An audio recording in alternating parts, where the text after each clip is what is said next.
Welcome, an anti-missile system Germany offered to send to Poland should instead go to Ukraine, Warsaw said, raising concerns that such a move would signify an escalation of NATO involvement in the war in Eastern Europe. Others believe the Polish government's rebuff was a mistake. Poland's surprising response to Berlin's offer was welcomed by Kiev, desperate to protect its airspace as continued barrages of Russian missiles have knocked out power across the country. But Germany's defense minister Christine Lambrecht stressed that the use of NATO defense systems outside its territory needs to be agreed upon by all member states. It is important to us that Poland can rely on allies to stand by each other, even in difficult times, and especially Poland and its exposed position, Lambrecht told reporters in Berlin.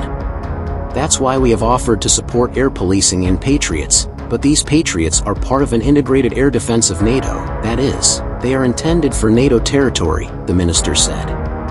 If they are used outside the NATO area, then it has to be agreed with NATO and with the allies beforehand. More than the offensives that retook so much land in September, the recent recapture of Kherson marks a clear decision point for Ukraine. Russian forces are now definitively on the defensive. Their priority is not to take or retake ground, but to try to hold what they have. To achieve this, they are developing defensive systems in depth and desperately trying to prepare barely trained conscripts for high-intensity combat.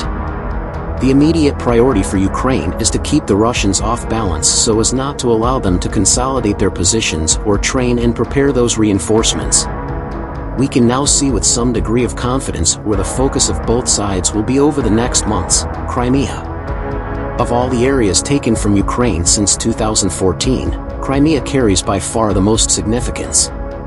In a wide-ranging and fascinating interview in September this year, Ukraine's commander-in-chief, General Valery Zaluzny, stated that Crimea is Russia's center of gravity, the key to the war. This is certainly also the case for the Ukrainians. Their recent coups de main, such as the serious damage to the Kerch Bridge and the maritime drone attack on the Black Sea Fleet, only reinforce this. With the initiative and momentum with them, the question now is how Ukraine will deal with Crimea's recapture. The answer will dictate the shape of the war. Crimea was transferred to Ukraine in 1954 by Soviet leader Nikita Khrushchev. At this point, Ukraine was a wholly owned subsidiary of Moscow and its independence was considered an effective impossibility. Crimea had been central to Russia's grand strategy since its capture in 1783 from the Ottoman Khanate that ruled there. Sevastopol on the south coast contains Russia's only significant warm-water naval base, giving it year-round access to the Mediterranean and all points beyond. It was so vital to Russian interests that after Ukrainian independence in 1991 the naval base at Sevastopol was leased from Ukraine, an agreement that was cancelled.